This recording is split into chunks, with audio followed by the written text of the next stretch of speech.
আসসালামু আলাইকুম রহমতুল্লাহি বরকাতু। রমজান যেহেতু শুরু হয়ে গেছে, তো এই রমজানে আমরা সবাই চাই ইফতারে নতুন নতুন কিছু খেতে পছন্দ করতে ভালোবাসি। তো সেই জন্য আজ আমি তোমাদের কাছে একটা নতুন রেসিপি এনেছি রমজানের স্পেশাল। এগুলো খেতে খুবই সুন্দর একদম, আর ডিজাইনটাও হেবি সুন্দর লাগে, ফুলের মতন কত সুন্দর ভালো লাগে এগুলো। তো তোমরা চাইলে ইফতারে এগুলো বানাতে পারো। কতটা মুচমুচে হয়েছে দেখো তোমরা। তো দেখো, একটা প্রথমে আমি ময়দাটা আগে ছেনে রেখেছিলাম। তো ময়দাটা আমি ছেনে রেখে একটা রুটির মতন বেলে নিলাম। তার মধ্যে আমি আলুটা মানে রুটির মধ্যে দিয়ে এটাকে ভালো করে রোল করে নেব। আর কিভাবে আমি বানিয়েছি প্রসেসটা আমি পরে তোমাদেরকে দেখাচ্ছি। তোমরা আগে এটা দেখে নাও। আর ভিডিও দেখতে তোমাদের যদি ভিডিও ভালো লাগে আমার ভিডিও, তোমরা অবশ্যই আমাকে একটা লাইক কমেন্ট আর সাবস্ক্রাইব করে দেবে। দেখো, আমি একটা রোল বানিয়ে নিলাম। এবার এটাকে গোল গোল করে আমি এবারে মানে পিস পিস করে একটা কেটে নেব।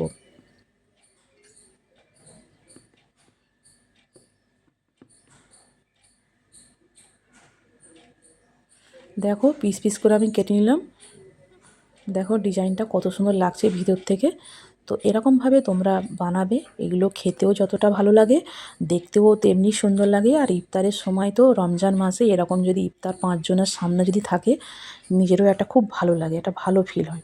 তেল আমি আগে থাকতেই গরম করে রেখেছিলাম, তেলে হালকা হালকা আমি ছেড়ে দিলাম। দেখো পুরো ডিমের মতো লাগছে। এবারে আমার পুরো প্রসেসটা তোমরা দেখো আমি কীভাবে বানিয়েছি। প্রথমে আমি একটা বড় সাইজের পেঁয়াজ কেটে নিয়েছিলাম। পেঁয়াজটা হালকা তেলে আমি ভেজে নিয়েছিলাম।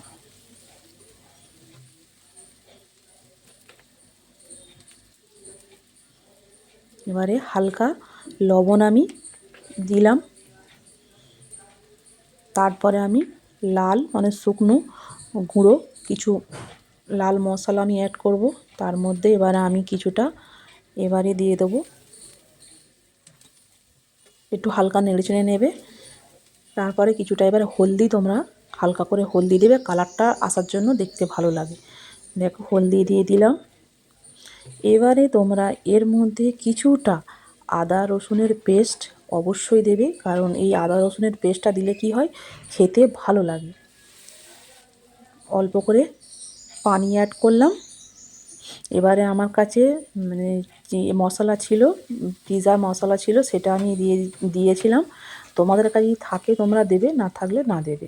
এবারে দেখো ভালো করে মশলাটা পাকিয়ে নেওয়ার পরে আমি আলু সিদ্ধ করে রেখেছিলাম, দুটো বড় বড় আলু। সে আলুটা সিদ্ধ করে এবার এর উপরে আমি ভালো করে মাখিয়ে নেব। এই মশলাটার উপরে আমি ভালো করে মাখিয়ে নিলাম। দেখতেই পাচ্ছ কত সুন্দর করে মাখা হচ্ছে, কালারটাও কত সুন্দর লাগছে। এবারে এরকম মানে কালারটা এইরকম মানে চলে আসলে একটা দেখবে সুন্দর একটা ফ্লেভার আসবে। ফ্লেভারটা আসলে ভাববে তোমার আলু তৈরি হয়ে গেছে। এবারে আমি এইভাবে এরকম করে প্রথমেই দেখিয়েছিলাম আমি কীভাবে তোমাদের এগুলো বানিয়েছিলাম। তো তোমরা দেখে নাও। ভিডিও যদি আমি প্রথমেই বলেছিলাম, ভিডিও যদি ভালো লাগে তোমরা অবশ্যই একটা লাইক কমেন্ট দেবে। আর যদি ইফতারের সময় তোমরা বাড়িতে অবশ্যই ট্রাই করবে, অবশ্যই বানাবে, দেখবে সবাইয়ের ভালো লাগবে জিনিসটা। খেতেও ভালো লাগবে, দেখতেও ভালো লাগবে। দেখো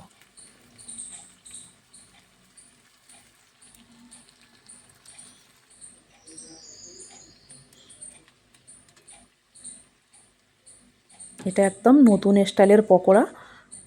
দেখো কত সুন্দর লাগছে প্লেটের ওপরে। তোমরা বাড়িতে অবশ্যই ট্রাই করবে। আর আমার যদি ভিডিও ভালো লাগে তোমরা অবশ্যই একটা লাইক কমেন্ট সাবস্ক্রাইব করে দেবে।